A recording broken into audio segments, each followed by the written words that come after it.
दोस्तों नमस्कार। ये है मार्गदर्शन फॉर सिविल सर्विसेज। मैं अनुराग चौधरी। दोस्तों उत्तर प्रदेश लोक सेवा आयोग यानी यूपीपीएससी द्वारा आयोजित की जाने वाली आगामी परीक्षाओं के दृष्टिगत प्रस्तुत है सामान्य अध्ययन का महत्वपूर्ण प्रैक्टिस सेट, जिसमें हम सबसे पहले प्राचीन इतिहास खंड को कवर करेंगे। दोस्तों ये वीडियो यूपीपीसीएस प्रारंभिक परीक्षा, आरओ यानी समीक्षा अधिकारी, सहायक समीक्षा अधिकारी, गवर्नमेंट डिग्री कॉलेज प्रवक्ता, एसीएफ आरएफओ आदि परीक्षाओं के लिए बहुत ही उपयोगी है। तो आइए शुरू करते हैं आज का वीडियो। सामान्य अध्ययन के अंतर्गत प्राचीन भारत के इतिहास का महत्वपूर्ण प्रैक्टिस सेट संख्या 1। दोस्तों आज के प्रैक्टिस सेट का जो पहला प्रश्न है, इसमें हम सबसे पहले भारत की प्रागैतिहासिक संस्कृतियों से संबंधित महत्वपूर्ण प्रश्नों को कवर करेंगे। तो आइए देखते हैं पहला प्रश्न। दोस्तों पहला प्रश्न है कि निम्नलिखित में से किस भारतीय पुरातत्ववेत्ता ने पहली बार भीमबेटका या भीमबैठका की गुफाओं को देखा और उसके शैल चित्रों के प्रागैतिहासिक महत्व को खोजा था? तो सही उत्तर है वी.एस. वाकड़कर। दोस्तों वी.एस. वाकड़कर, इनका पूरा नाम है विष्णु श्रीधर वाकड़कर। इन्होंने 1957-58 में सबसे पहली बार भीमबेटका गुफा को देखा था और उसके शैल चित्रों के प्रागैतिहासिक महत्व को खोजा था। तो सही उत्तर है भीमबेटका गुफाओं की खोज वी.एस. वाकड़कर के द्वारा की गई थी। अगला प्रश्न कथन और कारण से संबंधित है। देखिए कथन है आपका कि विंध्य क्षेत्र के पाषाण युगीन लोगों ने नूतन भूतन काल के अंत में गंगा घाटी में प्रव्रजन किया। कारण है कि जलवायु परिवर्तन के कारण इस काल में शुष्कता का चरण था।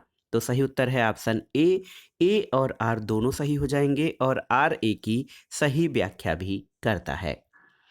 अगला प्रश्न देखते हैं, निम्नलिखित में से किस मध्य पाषाणिक स्थल से पशुपालन के साक्ष्य उपलब्ध हुए हैं? आपको बताना है। ऑप्शन है लेखहिया, बीरभानपुर, सरायनाहर या फिर बागोर। तो सही उत्तर है दोस्तों ऑप्शन डी बागोर। बागोर जो कि राजस्थान में स्थित है और ये एक मध्य पाषाणिक स्थल है जहाँ से पशुपालन के साक्ष्य मिले हैं। दोस्तों आपकी जानकारी के लिए बता दें कि मध्य प्रदेश में स्थित आदमगढ़ और राजस्थान में स्थित बागोर से पशुपालन के साक्ष्य मिले हैं। तो यहाँ पर सही उत्तर हो जाएगा बागोर, राजस्थान में स्थित है। यहाँ से मध्य पाषाणिक काल स्थल है वो जहाँ से पशुपालन के साक्ष्य मिले हैं। अगला प्रश्न है दोस्तों, मृत्यात्रहित नवपाषाणिक स्तर प्रकाश में कहाँ से आया है? तो सही उत्तर है गुफ कराल से दोस्तों। और अगला प्रश्न है, निम्नलिखित में से किन स्थानों में मध्य पाषाण काल में पशुपालन के प्रमाण मिले हैं? तो यहाँ पर ऑप्शन बागोर है। आप जानते हैं बागोर राजस्थान में है, एक मध्य पाषाणिक स्थल जहाँ से पशुपालन के साक्ष्य मिले हैं। अगला प्रश्न है, सही कालानुक्रम में व्यवस्थित करना है आपको। देखिए पटपरा जमाव, खेतौनी जमाव, बाघोर जमाव या सिहावल जमाव। तो इन चारों में आपको सही क्रम में व्यवस्थित करना है। सबसे पहले आपका हो जाएगा सिहावल जमाव 4, देखिए 4 हो जाएगा। उसके बाद पटपरा जमाव आ जाएगा, आपको 1 हो जाएगा। फिर आपका हो जाएगा दोस्तों बाघोर जमाव 3 और उसके लास्ट में खेतौनी जमाव 2। तो 4 1 3 2 सही उत्तर आपका ऑप्शन बी हो जाएगा। अगला प्रश्न है दोस्तों, खाद्यान्नों की कृषि सर्वप्रथम प्रारंभ हुई थी कब? देखिए नवपाषाण काल में, मध्य पाषाण काल में, पुरापाषाण काल में या प्रोटो ऐतिहासिक काल में?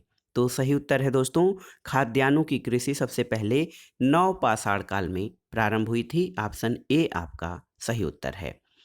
अगला प्रश्न है, बृहद पाषाण स्मारकों की पहचान की गई है किस रूप में? तो सही उत्तर है बृहद पाषाण स्मारक जो हैं उनकी पहचान मृतकों को दफनाने के स्थान के रूप में की गई है। अगला प्रश्न देखते हैं, कई बार परीक्षाओं में पूछा गया है, राख का टीला निम्नलिखित में से किस नवपाषाणिक स्थल से संबंधित है? ऑप्शन है आपके बुधिहाल, संगनकल्लू, कोल्डिहवा या ब्रह्मगिरी। तो सही उत्तर है दोस्तों राख का टीला संगनकल्लू से संबंधित है। अगला प्रश्न है दोस्तों, प्राचीन काल के आर्यों के जीविकोपार्जन का मुख्य साधन क्या था? आपको बताना है। तो सही उत्तर है कृषि। दोस्तों आर्यों के जीविकोपार्जन का मुख्य साधन कृषि था। अगला प्रश्न आपको बताना है कि भारत में किस शिलाश्रय से सर्वाधिक चित्र प्राप्त हुए हैं? घघरिया, घघरिया, भीमबेटका, लेखहिया या फिर आदमगढ़? तो सही उत्तर है भीमबेटका। दोस्तों, भीमबेटका की गुफाओं या शिलाश्रय से सर्वाधिक चित्र प्राप्त हुए हैं। अगला प्रश्न है, देखिए, नवपाषाणकालीन गर्त निवासों के अवशेष कहाँ से मिले हैं, आपको बताना है। ऑप्शन है बुर्जहोम, गुफ कराल, कुचई और महगढ़ा। तो सही उत्तर है दोस्तों बुर्जहोम और गुफ कराल, यानी ऑप्शन डी 1 और 2, इन दोनों जगहों से गर्त आवासों के अवशेष मिले हैं। अगला प्रश्न है, उस स्थल का नाम बताइए जहां प्राचीनतम अस्थाई जीवन के प्रमाण मिले हैं सबसे पहले। तो ऑप्शन देख लीजिए, धौलावीरा, गिले गुल मोहम्मद, कालीबंगा या फिर मेहरगढ़। तो सही उत्तर है मेहरगढ़। दोस्तों, मेहरगढ़ वहाँ से प्राचीनतम अस्थाई जीवन के साक्ष्य मिले हैं और मेहरगढ़ वर्तमान में बलूचिस्तान, पाकिस्तान में बोलन नदी के तट पर है। अगला प्रश्न है, मध्य पाषाणिक प्रसंग में पशुपालन के प्रमाण कहाँ से मिले हैं? तो सही उत्तर है आदमगढ़। हमने पहले ही चर्चा किया था, बागोर राजस्थान और आदमगढ़ एमपी से दोस्तों जो है मध्य पाषाण के संबंध में पशुपालन के प्रमाण मिले हैं। तो 2 जगहों को याद रखिएगा मध्य पाषाण कालीन स्थल जहाँ से पशुपालन के प्रमाण मिले हैं, ये हैं बागोर राजस्थान और आदमगढ़ मध्य प्रदेश। अगला प्रश्न है दोस्तों, गंगा घाटी में धान की खेती के प्राचीनतम प्रमाण कहाँ से मिले हैं? ऑप्शन है लहुरा देव, सेनुआर, सोहगौरा और कौसाम्बी। तो सही उत्तर है लहुरा देव। लहुरा देव दोस्तों संत कबीर नगर में स्थित है, गंगा घाटी में स्थित ये जो स्थल है, यहाँ से धान की खेती के प्राचीनतम साक्ष्य प्राप्त हुए हैं। अगला प्रश्न आते हैं, देखिए, भारतीय उपमहाद्वीप में धान की खेती के प्राचीनतम साक्ष्य कहाँ से प्राप्त होते हैं? ऑप्शन है आपके कश्मीर, उत्तर बिहार, महाकौशल या विंध्य क्षेत्र से। तो सही उत्तर है विंध्य क्षेत्र से भारतीय उपमहाद्वीप में धान की खेती के प्राचीनतम साक्ष्य मिलते हैं। अगला प्रश्न बहुत ही आसान सा है, मानव द्वारा सर्वप्रथम प्रयुक्त अनाज कौन था? तो ये था जौ। याद रखिएगा, जौ जो है मानव द्वारा प्रयुक्त सर्वप्रथम अनाज था। अगला प्रश्न है, एक ही कब्र से 3 मानव कंकाल कहाँ से निकले हैं? तो सही उत्तर है दमदमा। दोस्तों, दमदमा में एक ही कब्र से 3 मानव कंकाल के साक्ष्य मिले हैं। अगला प्रश्न है, विंध्य क्षेत्र के किस शिलाश्रय से सर्वाधिक मानव कंकाल मिले हैं? तो सही उत्तर है लेखहिया। दोस्तों, लेखहिया से दोस्तों सर्वाधिक मानव कंकालों की प्राप्ति हुई है। अगला प्रश्न है, दधेरी जगह का नाम याद रखिए। दधेरी एक परवर्ती हड़प्पी पुरास्थल है, ये किस राज्य में स्थित है? तो सही उत्तर है दधेरी एक परवर्ती पुरास्थल है और ये पंजाब राज्य में स्थित है। अगला प्रश्न, नौदा टोली किस राज्य में स्थित है? तो सही उत्तर है नौदा टोली दोस्तों मध्य प्रदेश में नर्मदा नदी के तट पर स्थित है। तो नर्मदा नदी के तट पर स्थित नौदा टोली जो है मध्य प्रदेश राज्य में स्थित है। अगला प्रश्न है, गैरिक मितभांत प्रांत पात्र OCP का नामकरण हुआ था कहाँ पर? आपको बताना है, हस्तिनापुर, अहिच्छत्र, नोह या लाल किला। तो सही उत्तर है गैरिक मृदभांड पात्र OCP का नामकरण हस्तिनापुर में हुआ था। अगला प्रश्न देखते हैं दोस्तों, सूची 1 का सूची 2 से सुमेलन कराना है। देखिए, हड़प्पा जो है दोस्तों, देखिए रावी नदी के तट पर हड़प्पा पूरा स्थल स्थित है। हस्तिनापुर आपका गंगा नदी के तट पर है। नागार्जुन कोंडा कृष्णा नदी के तट पर और पैठन गोदावरी के तट पर स्थित है। तो सही उत्तर ऑप्शन बी हो जाएगा, 2, 3, 4 और 1। अगला प्रश्न है, भारत के किस स्थल की खुदाई से लौह धातु के प्रचलन के प्राचीनतम प्रमाण मिले हैं? ऑप्शन है तक्षशिला, अतरंजी खेड़ा, कौसाम्बी और हस्तिनापुर। तो सही उत्तर है अतरंजी खेड़ा। और आपके लिए प्रश्न है कि अतरंजी खेड़ा वर्तमान में उत्तर प्रदेश के किस जिले में स्थित है? अगला प्रश्न है दोस्तों, कोपेनहेगन संग्रहालय की सामग्री से पाषाण, कांस्य और लौह युग का त्रियुगीय विभाजन किसके द्वारा किया गया था? तो सही उत्तर है थॉमसन के द्वारा। दोस्तों, थॉमसन ने कोपेनहेगन संग्रहालय की सामग्री से पाषाण, कांस्य और लौह युग का त्रियुगीय विभाजन किया था। अगला प्रश्न है कि भारत में प्रथम पूरा पाषाणिक उपकरण की खोज करने वाले रॉबर्ट ब्रूस फूटे कौन थे? तो यहाँ पर देखिए रॉबर्ट बोसफूटे दोस्तों एक भूगर्भ वैज्ञानिक और पुरातत्वविद दोनों थे, लेकिन यहाँ पर कई बार इसका उत्तर भूगर्भ वैज्ञानिक माना गया है, लेकिन रॉबर्ट बोसफूटे भूगर्भ वैज्ञानिक और पुरातत्वविद दोनों थे। अगला प्रश्न है दोस्तों, नौदा टोली का उत्खनन किसने करवाया था? तो सही उत्तर है HD सांकलिया।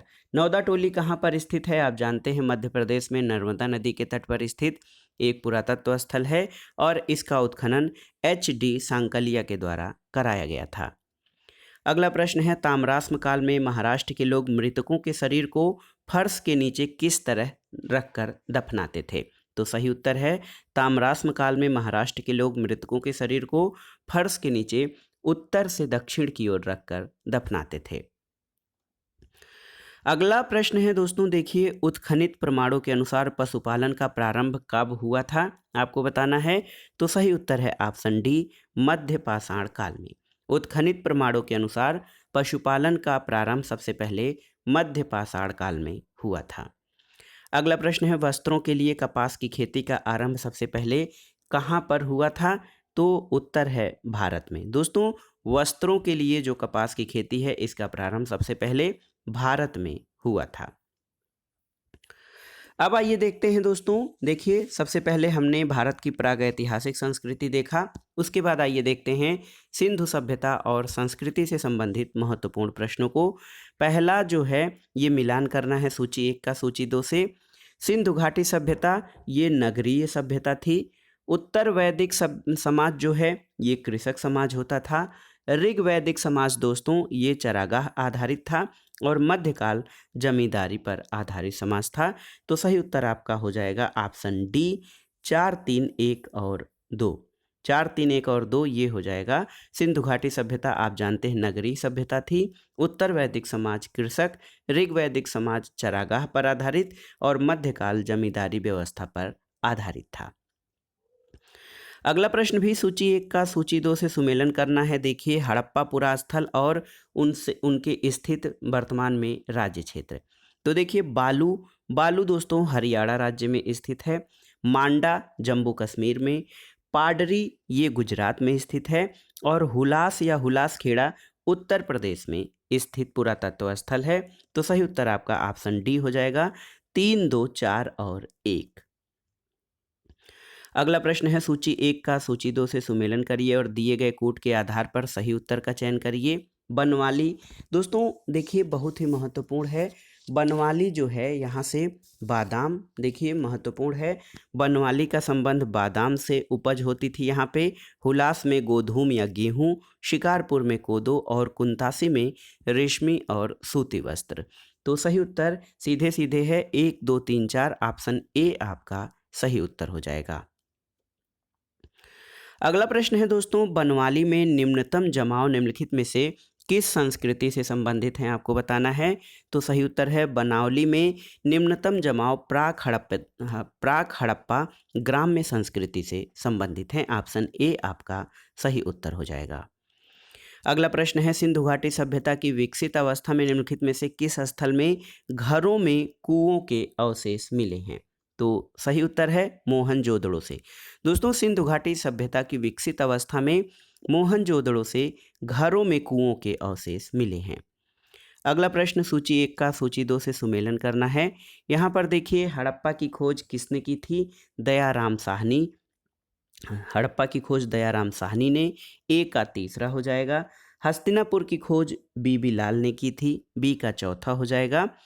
और तक्षशिला दोस्तों जॉन मार्शल के द्वारा और कौशाम्बी NG मजूमदार ने इसकी खुदाई करवाई थी। तो ऑप्शन सी आपका सही उत्तर हो जाएगा, 3, 4, 2 और 1। अगला प्रश्न है दोस्तों, हड़प्पा संस्कृति की उत्तरी सीमा का निर्धारण कौन करता है? ऑप्शन है आपके राखीगढ़ी, मांडा, रोपड़ और हड़प्पा। तो सही उत्तर है मांडा जो कि जम्मू कश्मीर राज्य में स्थित है और ये हड़प्पा संस्कृति की उत्तरी सीमा का निर्धारण करता है। अगला प्रश्न देखिए निम्नलिखित में से सिंधु सभ्यता से संबंधित कौन से केंद्र उत्तर प्रदेश में स्थित हैं? आपको बताना है। कालीबंगा, लोथल, आलमगीरपुर और हुलास। तो दोस्तों कालीबंगा आपका राजस्थान में स्थित है। लोथल गुजरात में स्थित है। आलमगीरपुर मेरठ मेरठ में स्थित है दोस्तों उत्तर प्रदेश में, और हुलास या हुलास खेड़ा ये सहारनपुर में स्थित है। तो सही उत्तर है 3 और 4, ऑप्शन डी आपका सही उत्तर हो जाएगा।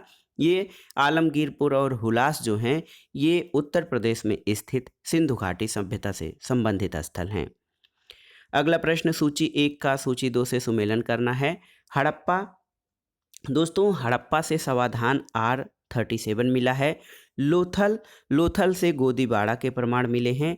कालीबंगा से जुते हुए खेतों के साक्ष्य मिले हैं, और मोहनजोदड़ो से नर्तकी की प्रतिमा प्राप्त हुई है।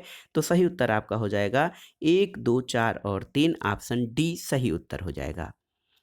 अगला प्रश्न है सिंधु सभ्यता का कौन सा स्थान अब पाकिस्तान में स्थित है। ऑप्शन है आपके कालीबंगा, हड़प्पा, लोथल और आलमगीरपुर। तो कालीबंगा, लोथल, आलमगीरपुर ये भारत में है, जबकि हड़प्पा स्थल ये पाकिस्तान में स्थित है। अगला प्रश्न है सिंधु सभ्यता संबंधित है किससे। तो सही उत्तर है सिंधु सभ्यता आद्य ऐतिहासिक युग से संबंधित है। अगला प्रश्न आपको बताना है दोस्तों सिंधु सभ्यता के बारे में कौन सा कथन असत्य है। तो यहाँ पर देखिए, नगरों में गलियों की सुदृढ़ व्यवस्था थी, ये सही है। व्यापार और वाणिज्य उन्नत दशा में था, सही है। मातृ देवी की उपासना की जाती है, सही है। लोग लोहे से परिचित थे, ये सही नहीं है, क्योंकि दोस्तों सिंधु सभ्यता के लोग लोहे से परिचित नहीं थे। ऑप्शन डी आपका सही उत्तर हो जाएगा कि ऑप्शन डी असत्य कथन है। अगला प्रश्न है दोस्तों सिंधु घाटी संस्कृति वैदिक सभ्यता से अलग थी, क्योंकि इनके पास विकसित शहरी जीवन की सुविधाएं थी, सही है। इनके पास चित्रलेखीय लिपि थी, सही है। इनके पास लोहे और रक्षा शस्त्रों के ज्ञान का अभाव था, ये भी सही है। उपर्युक्त सभी। तो दोस्तों सिंधु घाटी सभ्यता वैदिक संस्कृति से अलग इसलिए थी क्योंकि ये सभी कारण उत्तरदायी थे। अगला प्रश्न है निम्नलिखित में से किस पशु का अंकन हड़प्पा संस्कृति की मोहरों पर नहीं मिलता है। बैल, हाथी, घोड़ा और भेड़। तो सही उत्तर है घोड़ा। दोस्तों घोड़ा जो है, घोड़े का अंकन सिंधु घाटी सभ्यता में नहीं मिलता है। अगला प्रश्न है अवेस्ता जिंद ए अवस्था ये जिंद और ऋग्वेद में समानता है। अवेस्ता जो है किस क्षेत्र से संबंधित महत्वपूर्ण ग्रंथ है। तो सही उत्तर है ईरान से। दोस्तों अवेस्ता और ऋग्वेद में काफ़ी समानताएं पाई जाती हैं। ऋग्वेद भारतीय जो है भारत में वैदिक कालीन साहित्य है, और अवेस्ता ईरान से संबंधित है। अगला प्रश्न है देखिए, आपको बताना है कथन कारण से संबंधित है। कथन है मोहनजोदड़ो और हड़प्पा नगर अब विलुप्त हो गए हैं, सही है। और कारण है वो खुदाई के दौरान प्रकट हुए थे। तो सही उत्तर है ऑप्शन ए और आर दोनों सही हैं, और आर ए का सही स्पष्टीकरण नहीं करता है। तो दोस्तों मोहनजोदड़ो और हड़प्पा नगर अब विलुप्त हो गए हैं, क्योंकि वो अब उनकी समाप्ति हो गई है, लेकिन खुदाई के दौरान उनको जो है खोजा गया था। अगला प्रश्न है सैंधव सभ्यता के महान स्नानागार कहाँ से प्राप्त हुए हैं, आपको बताना है। तो उत्तर है दोस्तों मोहनजोदड़ो से। सैंधव सभ्यता के महान स्नानागार की प्राप्ति मोहनजोदड़ो से हुई है। ऑप्शन ए आपका सही उत्तर है। अगला प्रश्न है सिंधु घाटी सभ्यता का पत्तन नगर कौन सा था। तो सही उत्तर है सिंधु घाटी सभ्यता का पत्तन नगर लोथल था, जहाँ से गोदीबाड़ा के प्रमाण मिले हैं, और ये गुजरात के भोगवा नदी के तट पर स्थित था। तो याद रखिएगा लोथल गुजरात में भोगवा नदी के तट पर स्थित था। अगला प्रश्न है मृण पट्टिका पर उत्कीर्ण सिंह युक्त देवता, यानी मिट्टी की पट्टिका पर सिंह युक्त देवता की कृति कहाँ से प्राप्त हुई है। तो उत्तर है कालीबंगा से। और अगला प्रश्न है दोस्तों हाथी दांत का पैमाना हड़प्पीय संदर्भ में कहाँ से मिला है। तो लोथल से। दोस्तों लोथल से हाथी दांत के पैमाने की प्राप्ति हुई है। अगला प्रश्न आपसे पूछा गया है, आसान सा प्रश्न है कि हड़प्पा सभ्यता स्थल लोथल किस राज्य में स्थित है। तो आप जानते हैं लोथल गुजरात में भोगवा नदी के तट पर स्थित है। अगला प्रश्न है हड़प्पन संस्कृति के संदर्भ में शैलकृत स्थापत्य के प्रमाण कहाँ से मिलते हैं। तो सही उत्तर है दोस्तों धौलावीरा से शैलकृत स्थापत्य के प्रमाण मिलते हैं। अगला है कि एक जूते हुए खेत की खोज कहाँ पर की गई थी।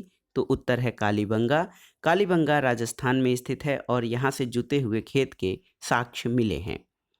अगला प्रश्न है, भारत का सबसे बड़ा हड़प्पा पुरा स्थल कौन सा है? ऑप्शन है आलमगीरपुर, कालीबंगा, लोथल या राखीगढ़ी। तो सही उत्तर है राखीगढ़ी। राखीगढ़ी दोस्तों हरियाणा के हिसार जिले में स्थित है और ये भारत का सबसे बड़ा हड़प्पीय पुरा स्थल है। अगला प्रश्न है, देखिए किसने सिंधु सभ्यता या इंडस वैली सिविलाइजेशन शब्द का प्रयोग सबसे पहले किया था? तो सही उत्तर है sir John Marshall. Sir John Marshall ने सबसे पहले सिंधु सभ्यता का प्रयोग किया था। अगला प्रश्न है दोस्तों, हड़प्पा का उत्खनन करने वाला प्रथम पुरातत्वविद जो इसके महत्व को नहीं समझ पाया था वो कौन था?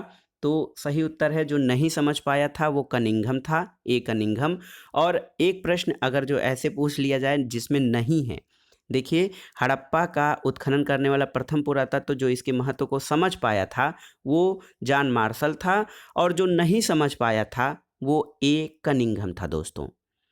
अगला प्रश्न है, सूची 1 का सूची 2 से सुमेलन करिए और दिए गए कूट के आधार पर सही उत्तर का चयन करिए। हड़प्पा दोस्तों, हड़प्पा जो है रावी नदी के तट पर, कालीबंगा घग्घर नदी के तट पर, लोथल भोगवा नदी के तट पर और रोपण जो स्थल है वो सतलज नदी के तट पर। तो सही उत्तर आपका हो जाएगा ऑप्शन ए 3, 2, 1 और 4। अगला प्रश्न है, सूची 1 का सूची 2 से सुमेलन करना है। मांडा दोस्तों, मांडा जो है ये जम्मू कश्मीर में स्थित है। दायमाबाद आपका महाराष्ट्र राज्य में स्थित है। कालीबंगा आप जानते हैं, कालीबंगा कहाँ पर? राजस्थान में स्थित है। और राखीगढ़ी हरियाणा का प्रसिद्ध स्थल है। तो सही उत्तर ऑप्शन सी हो जाएगा 3, 4, 1 और 2। अगला प्रश्न है, निम्नलिखित में से कौन सही सुमेलित नहीं है? हड़प्पा दयाराम साहनी सही सुमेलित है। लोथल की खोज SR राव ने की थी, सही है। सुरकोतजा JP जोशी ये भी सही है। और धौलावीरा BK थापड़ ये सही नहीं है, क्योंकि आपकी जानकारी के लिए बता दें दोस्तों, धौलावीरा की खोज JP जोशी ने की थी लेकिन इसका उत्खनन RS विष्ट ने करवाया था, रविंद्र सिंह विष्ट ने करवाया था धौलावीरा का उत्खनन, लेकिन खोज इसकी JP जोशी द्वारा की गई थी।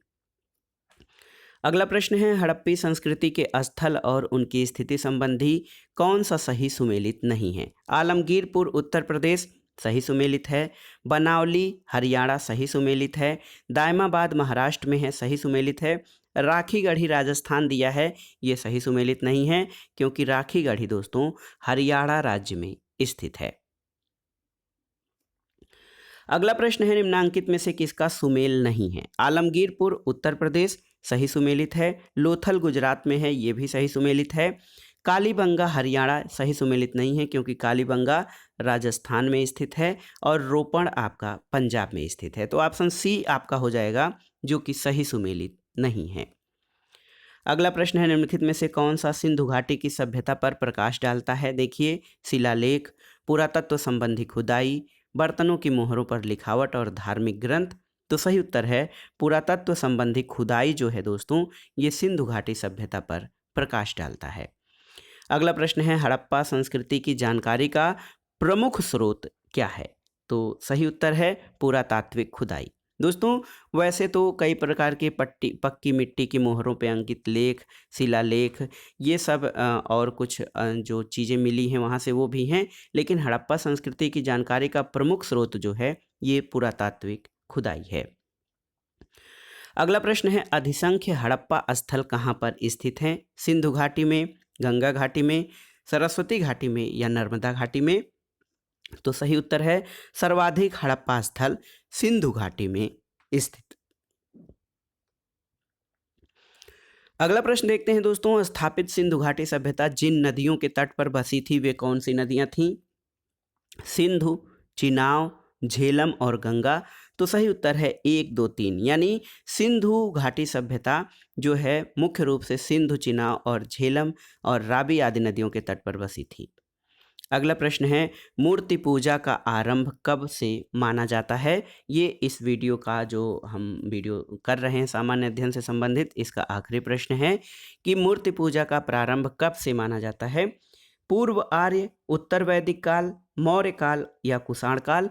तो सही उत्तर है दोस्तों पूर्व आर्य काल या वैदिक काल में मूर्ति पूजा का आरंभ माना जाता है। तो सही उत्तर है पूर्व आर्यकाल यानी वैदिक काल से मूर्ति पूजा का आरंभ माना जाता है। तो दोस्तों ये था आज का वीडियो। यूपीपीएससी द्वारा आयोजित यूपीपीसीएस प्रारंभिक परीक्षा, RO government degree college, government GIC प्रवक्ता, इसके अलावा एसीएफ आरएफओ यानी सहायक वन संरक्षक और वन अधिकारी परीक्षाओं के लिए ये महत्वपूर्ण प्रश्न सामान्य अध्ययन खंड के इतिहास के लिए बहुत ही उपयोगी हैं। आप इन प्रश्नों को तैयार कर लीजिएगा। दोस्तों इस वीडियो को बनाने का उद्देश्य आपका रिवीजन को मजबूत करना, और सबसे बड़ी चीज़ कि आप कम समय में अधिक से अधिक प्रश्नों का रिवीजन कर सकें। वीडियो आपको कैसा लगा हमें कमेंट बॉक्स में ज़रूर बताइएगा। वीडियो को लाइक करें, शेयर करें और इस चैनल मार्गदर्शन फॉर सिविल सर्विसेज को सब्सक्राइब करें। वीडियो देखने के लिए धन्यवाद दोस्तों। नमस्कार।